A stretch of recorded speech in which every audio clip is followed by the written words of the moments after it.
Hi everyone, I'm Elton, and these are my thoughts on episode 4 of the third season of The Wheel of Time, The Road to Spear. I really didn't think I was going to make a review, but I was just like, I need to go for it because I just watched the episode and it's just, I've never seen this kind of writing before. It really was interesting because what the episode establishes is the backstory of the IU is the history of the IU, which is sort of like intertwisted with the history of the whole world where we are in, because it is interconnected with breaking of the world. I could feel it because you know you, we go back to the age of legends where we had Lanfear, and we could see it was I don't even know how to explain it. It was very good. The way that you are told is something, as you're going back in history. Like, we are not starting from at the ball, but we are starting with the birth of the Dragon Reborn. It's 20 years before our current timeline, and then we get back again, and then we get back again until we get to the very beginning of it all. And everything is connected with Avenda Sora, which is the tree of life, and that Sarkanen, if I'm not mistaken, that's how they call it, if I'm not wrong. But just that whole experience of getting back or getting the backstory of these people, the IO people, which are interesting people actually. For instance, I thought that they had the same. Yeah, I don't know why I thought of that, but I always thought that they all wore clothes that were similar to like the IU that we had already seen in season one. But they're different. The wise ones, they have got nice costumes, and there's the Shido, that lady. I'm forgetting the name, but I really loved the way they represent like the IU, and it leaves me with that well, or that want to see more of the IU. What else have we not seen yet? And also, this review is going to be all over the place because it's not scripted or anything else, but I was like, I need to make this review. And one thing that I loved was the Moraine too. Moraine having those visions that she saw. I love the camera work there because you could see, the camera was just rotating over the scene, and I was like, wow, this is new. I had never seen it anywhere else in the cinema.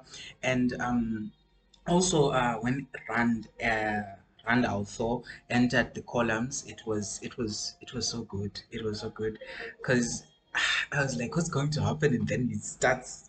It's like there's something that is resisting him. It's not like wind, but there is something like he's walking into like what do you call it?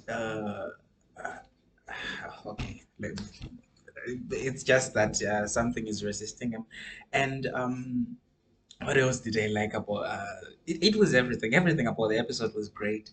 We also had a focus on Rand and Moraine, but you you didn't feel like you were stuck in just the same characters. And everything was just great.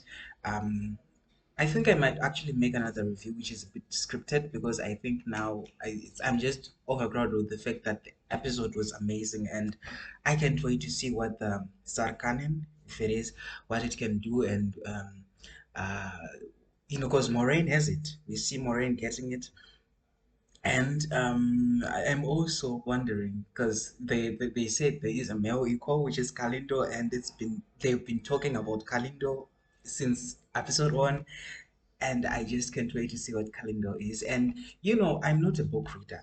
I should have said this at the beginning of the video. I've not yet read the books, so I don't really know what's going to actually happen. And I think I'm really happy that I didn't read the books, because I'm enjoying this show very much. Because I get a lot of people who have read the books, they are not enjoying the show quite well as I'm enjoying the show, because there are some changes, and I get them because I can relate with House of the Dragon, because um In season two, there were minor changes actually, not as much as I think the Wheel of Time has done. But with those minor changes that the showrunners for House of the Dragon made, I was a bit frustrated. So I think I get those people that are not into the changes that the showrunner Rev Judkins has made to the Wheel of Time TV show. But so I think for the books, I'm going to read them after the show because I wouldn't want to what do you call it? I wouldn't want to spoil my fun and my enjoyment of the show really.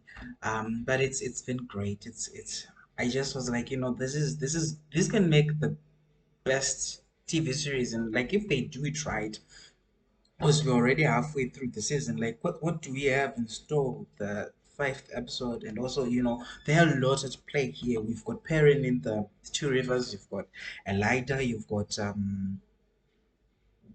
how do you go? Yeah, Elida. You've got Elida at the White Tower, who is quite an interesting character, and really I loved the introduction of the Andorian people, the Andorian nobles, when they walked into the White Tower. It was a great scene. I really loved it all because I really am in for those dramatic entrances. Just think that they're really great. What else? What else should I say? Um, Also, Matt. I really love the Matt that we have here because he's quite interesting actually. Is How can I say? Matt for in season one. I, you know, I didn't really was, I really didn't connect with Matt as a character in season one, even with Parent. But I think here you can like, he's sort of like a distinguished character. Like you sort of like would want to watch in a scene. And also love the golden eyes they gave Perrin. He just looks perfect, and I really want to see him his confrontation with Dane Bonhold,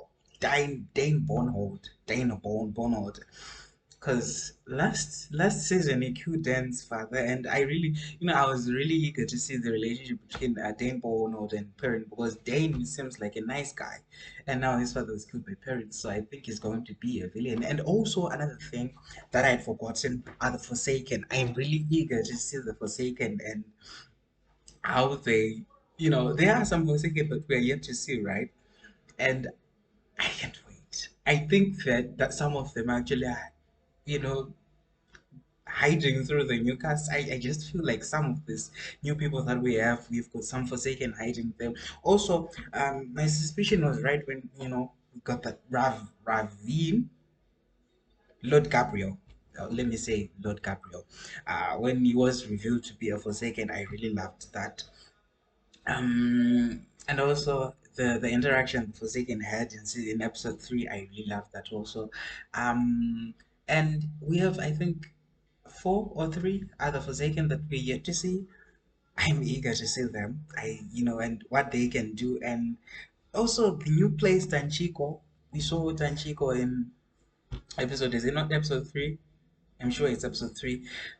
It's that's sort of like the one thing that I love about the Wheel of Time is that we get introduced to these new places with new cultures, new people, and all that, and it's quite a unique setting which you haven't seen anywhere else. You just it's unique to the Wheel of Time and to the world of the Wheel of Time, because I love those masks that those people had, and it's just the environment. I'm just like the vibe of Tanchiko, and I can't wait to see what's going to happen in Tanchiko with the Aes Sedai that has escaped the White Tower.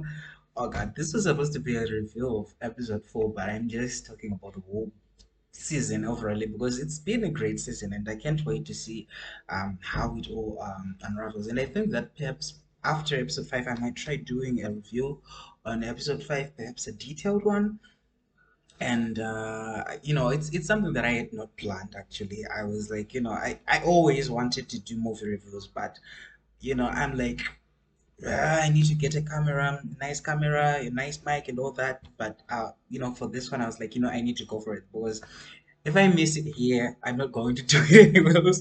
Let me just start now. Let me just start with episode 4 of The Wheel of Time, and it was an amazing watch actually. Yeah, thank you very much for. I think that's all that I have. Thank you for watching the video and getting through to the end if you have, and please don't forget to subscribe, like, and ring that notification bell below. Um, I'm sure I'm going to be doing a lot of book reviews. So if you want to return and see me just talking and ranting and rambling about the Wheel of Time and other movie series out there, you just subscribe and ring that notification bell so that you you wouldn't miss any of the reviews that I make.